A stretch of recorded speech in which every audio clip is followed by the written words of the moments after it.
Hi, my name's Jake Fisk and I'm a sculpture and drawing based artist, predominantly working around themes of touch, health in terms of mental well-being, and that in relation with our urban infrastructure and our relation to nature.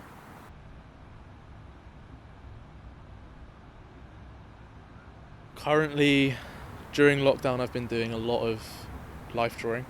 We've done loads of life drawing. We started a thing called Lockdown Life Drawing, which me and a friend started. It became a way of drawing whilst apart but in a group. It created a new community, and we found a lot of that. The goodness that you get from drawing as a group of people still lives on within that online platform, which is really helpful.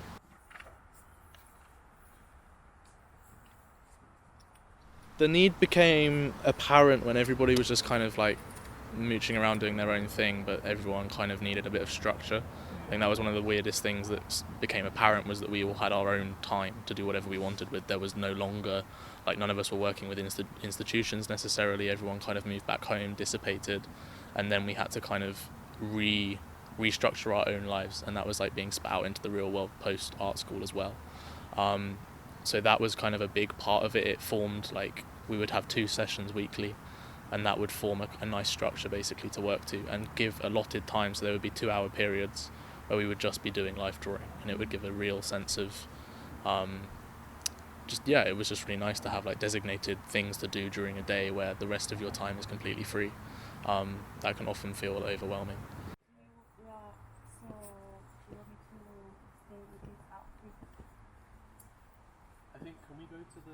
It started off as a really small thing with just a group of friends, and then we ended up moving to selling tickets and paying models, and it formed a much larger community, and it took off on Instagram and things like that, which was really nice. And they would all vary. It was always the positions were down to the model, and they would just be in their bedroom or somewhere in their house, which was really bizarre but nice. It was cool. Directly fed into other drawing sessions which I've been running. So in Camden we've just started a drawing club, and that's been really rewarding to create a community, socially distanced in the garden space, but then spend time in depth looking at natural form and how it can relate to potentially sculpture, and just the act of art making and existing around nature and spending time with it for our own well-being, as well as kind of the creative purpose. So the space in Camden is called Rochester Square, and we're working within Rochester Square Gardens, which is a ceramic studio, and I'm a volunteer there, which means we can use the creative space and the ceramics facilities as we please, which is really nice, and it's a wonderful community of creatives and people that work with clay, and there are many other sculptors there, which is really nice, and it's a whole little pocket in North London that just is its own little utopia. It's gorgeous.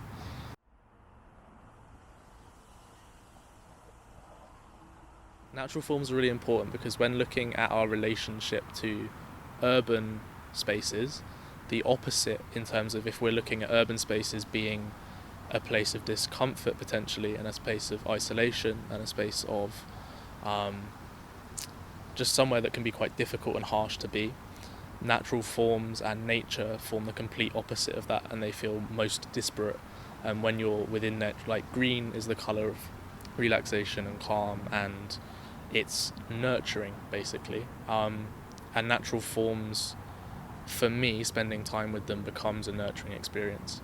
And then that directly transposes into the sculptural work or the drawings that I'm making, and that relaxation kind of becomes an undertone throughout the work, even when looking at urban shape or an urban space. Then they become, somehow there's this undercurrent of the organic that lives throughout those materials. So for my degree show and the work that I was doing sort of at the end of my degree, I was working with concrete and trying, as it's so widely and heavily used and it's so inherently unsustainable and impenetrable and hard, it's kind of this weird, it's very unbodily, it's very rigid, and through looking at natural form and its relation to those materials, I kind of started to use earth casting. I found it as a way to make tiles which directly were impregnated with the essence of the earth effectively, and it was covered with the texture of the soil, and wherever the hands had been moulding the soil, that relief cast of it would be picked up and transferred into the 3D form, and it created it felt like something that had grown or had been excavated or was like natural, but also was inherently urban because it was a material that is so widely found in those spaces.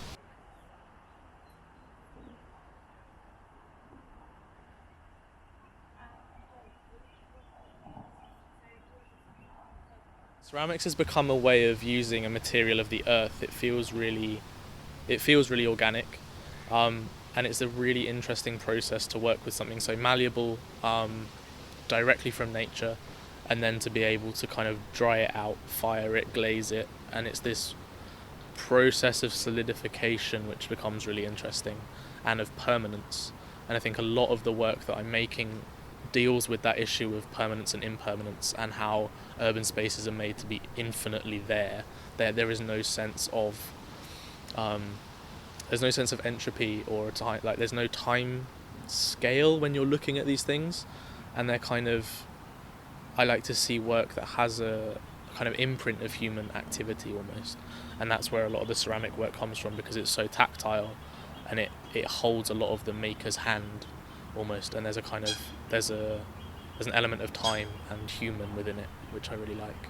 The ceramic works also become a way of working from drawings, the 3D, so taking objects or visual stimuli from the outside world, recording them through drawing onto a 2D surface, so working directly from 3D to 2D, and then using clay to rework those drawings into physical 3D world objects, so that you can walk around them and re-engage with them and kind of relate to them in a way that you couldn't necessarily with a 2D object. It gives you a lot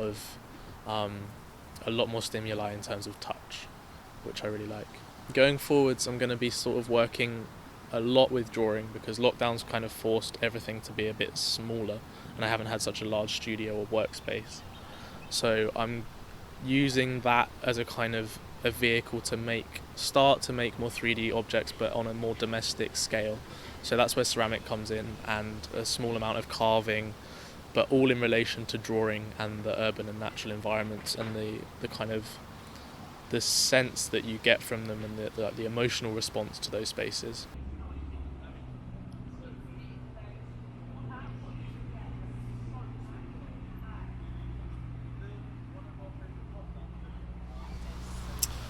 Drawing's a huge part of my practice. It becomes it's my way of relating to my surroundings, and my way of recording a lot of the things that are around us. I do enjoy taking photographs, but if I had the option, I've always got a sketchbook and something to draw with on me. So I much prefer drawing with those and using those materials to relate. It becomes a form of relation. It's been really interesting seeing how during this time work has changed, and we had to kind of create this portfolio of our work, and having a practice that is so inherently tactile and inherently it's so much about being within the space and the feeling of the work and being present with it, that this disconnect between being in a physical exhibition space or a real world environment to then seeing those objects or those artworks and drawings and those spaces digitally became really strange, actually. And in many ways it's transferred quite nicely. It's just created a new space for these works to live within, and there's a new discussion between how we may relate to an art object. But there's so much of the texture, the qualities of the materials, the sizes of the works that aren't necessarily so well transposed through a screen. They can't be picked up so well through a camera. So that became quite challenging in how it was challenging to pick up on these textures, but it also became it created a new set of guidelines to how we may creatively think about the ways in which we can see an art object online.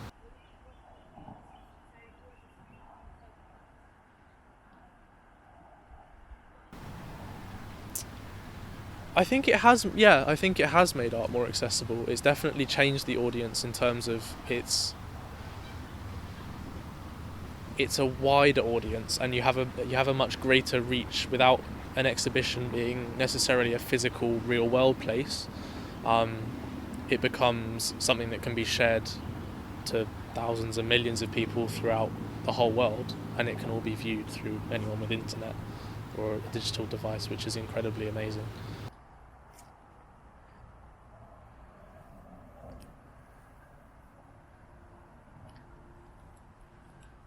There's also this kind of thing that during a pandemic everything is put into perspective and everybody's priorities are shifting and changing, and everyone's realizing actually what is important in life or in within what they enjoy doing. And that period of reflection has basically made me think what is the point of making or creating art that potentially isn't seen, and then it basically reverts back to it being about the enjoyment that you get through the process.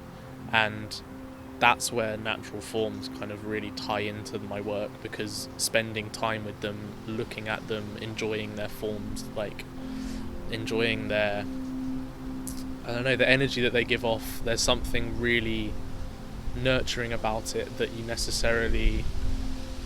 don't necessarily give the time for.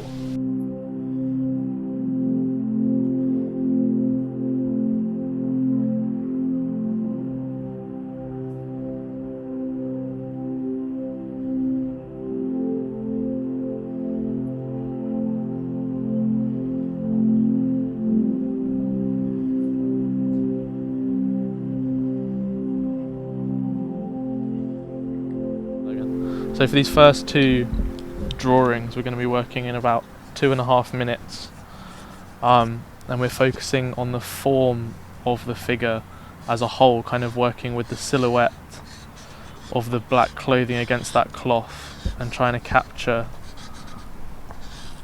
that whole shape as one object almost.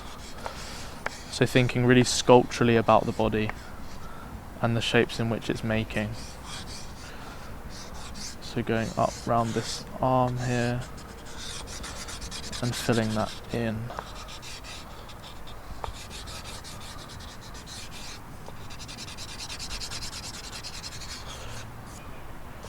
Not being too afraid of any permanence around this image, just getting familiar with the shapes that these clothes are making,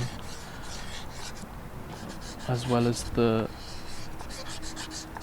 body. We've got these gorgeous drapes down the leg with that wide trouser, and then these little gaps between areas of that lower body.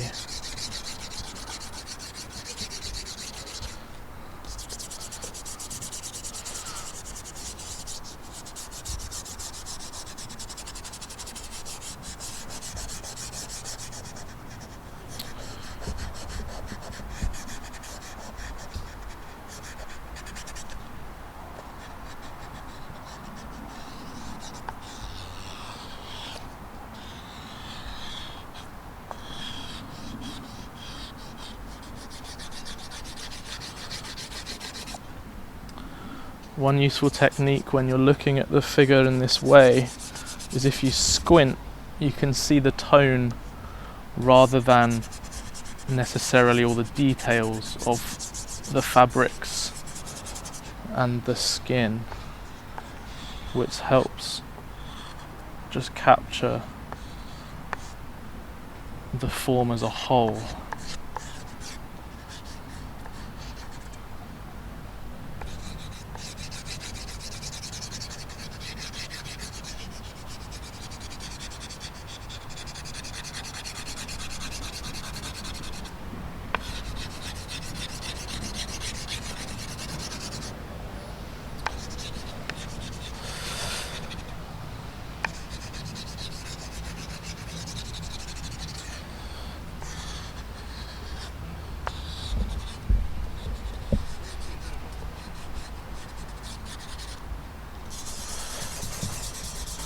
Just reworking this charcoal to get a really even and flat silhouette shape for this pose.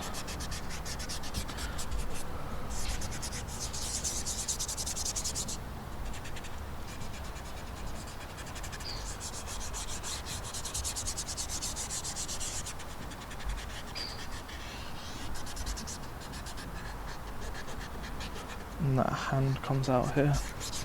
Okay, and that's time.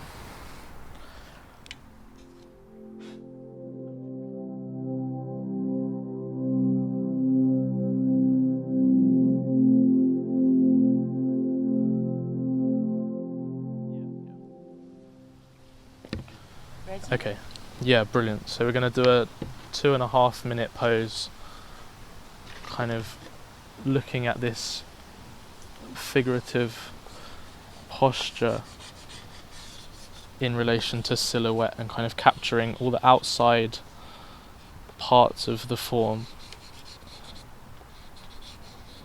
and then kind of filling it in this lovely drapery of the trousers, working in there and capturing this form almost as a sculpture.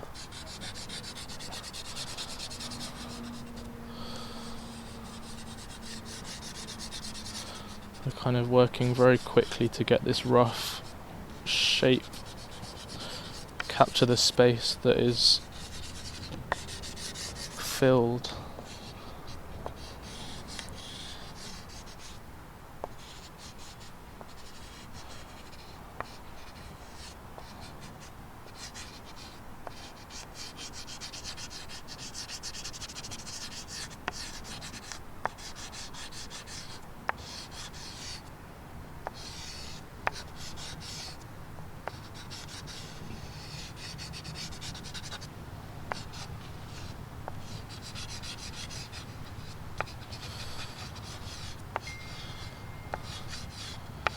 Thinking of almost flattening the shapes and the forms that you see to kind of this one large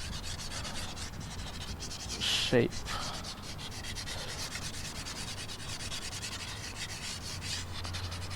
Filling that in. And we've got these beautiful shapes being created by the draping fabric. And I'm thinking of just blocking those areas. Not being too precious over these studies. Just getting those marks down on the paper, getting familiar with what's in front of us.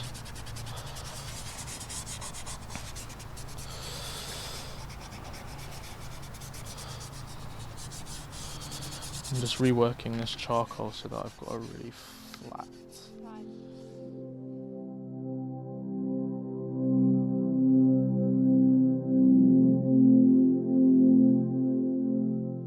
Yeah, okay. Alright, so we'll work on this pose for about 5 minutes with the similar ideas, kind of working with the shape as silhouette, kind of tracing around the form, seeing where those lines intersect and capturing all of the parts of the body that we can, and then flattening them all to create that one large sculptural shape.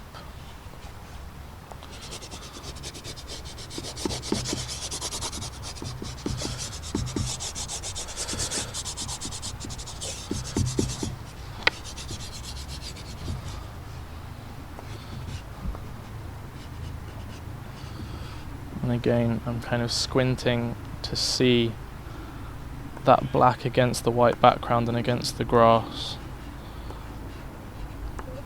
and finding those lines around the outside of the shape, all those extremities.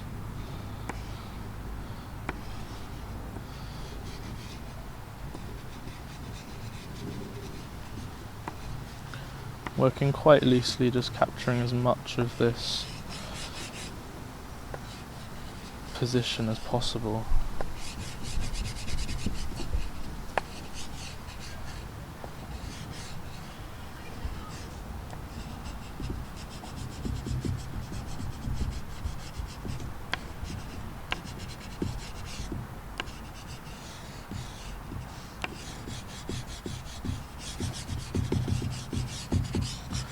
It's almost easier starting off slightly smaller than maybe your final form and then working out, because you can find a new edge. But it's really difficult to work back in, and we're kind of avoiding rubbing anything out. We're just kind of going with the marks that we make and letting those inform our final figurative shape.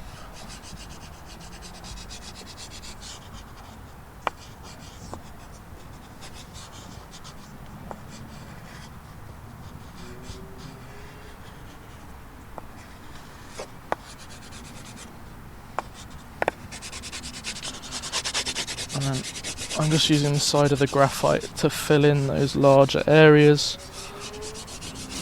Not using any delicate marks at all, just getting as much down in that space as possible.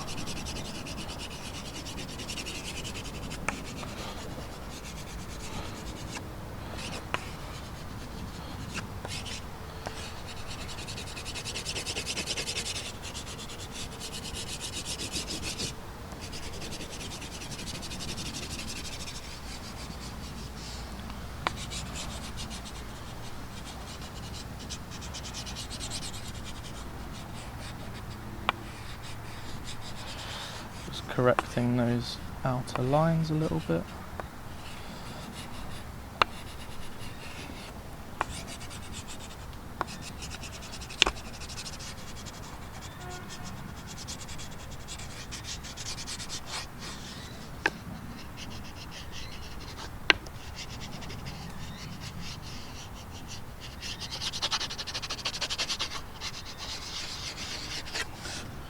Getting a really nice texture from the board below and the side of this graphite.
So this is going to be around a 15-minute study, and working with the similar thing of silhouette, we're going to again be tracing around the outside of the shape, looking to flatten it in a way in which it then becomes one solid form, something quite sculptural.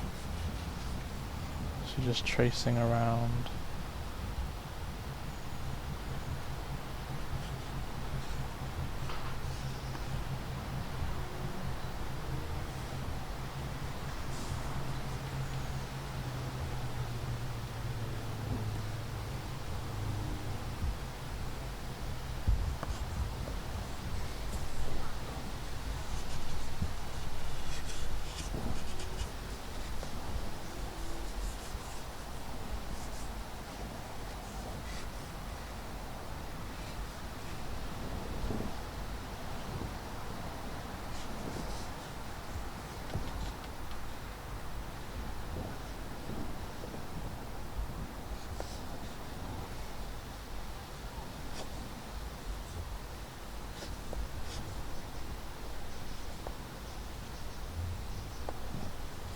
with these slightly longer poses, we can spend a bit longer getting those lines in the perfect place.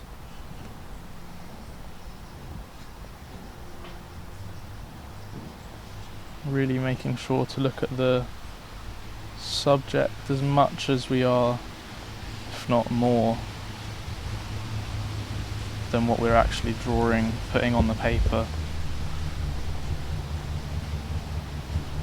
It's best to lead with the eyes in some of these situations and then allow the hand to follow. The hand will naturally follow.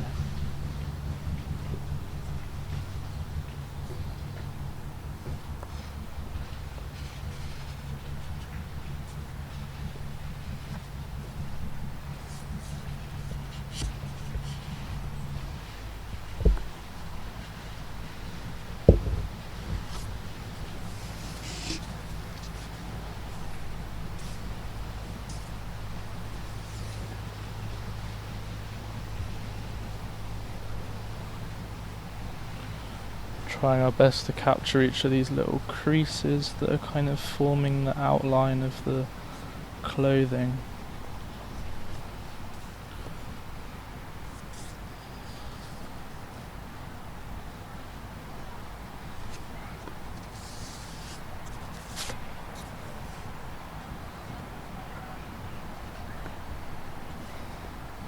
Working right to the edges of the piece of paper which you have in front of you.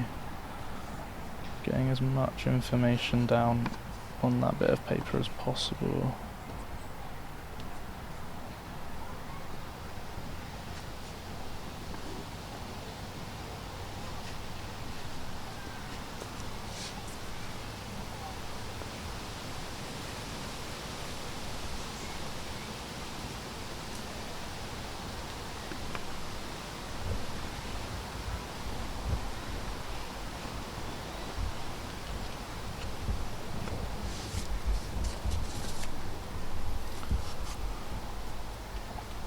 And then once you're kind of happy with that outside, we're going to go to fill it in. But take your time with this.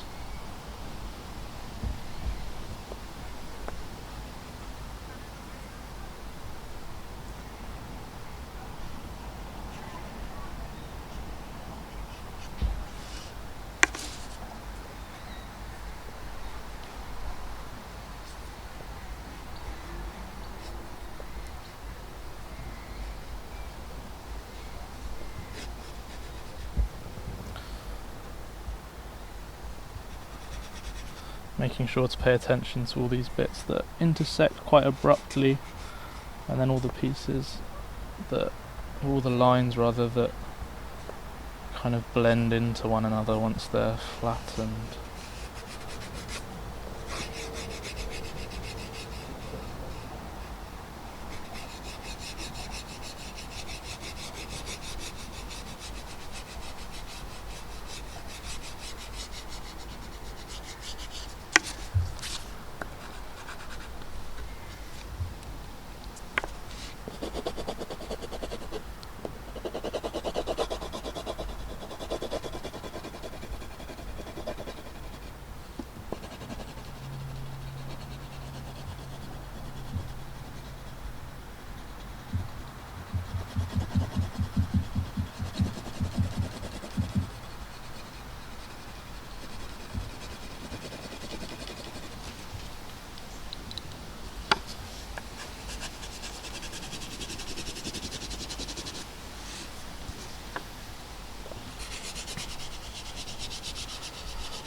Thinking also about, when we're filling these in, how different parts of the material can create different surface textures and indications of depth or curvature. So these sharper lines with the points of our drawing implements, and then using the sides of them or a slightly dull pencil to get those much larger, darker strokes.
I really like this way of working because it kind of takes away from all the details that we can often get kind of wrapped up by when we're life drawing, and it strips it right back to being purely about the shape that we see in front of us and how we can capture the body in as simple a way as possible.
Okay, so we're doing 15 minutes for this pose, and we're just gonna go for a nice traditional take on life drawing.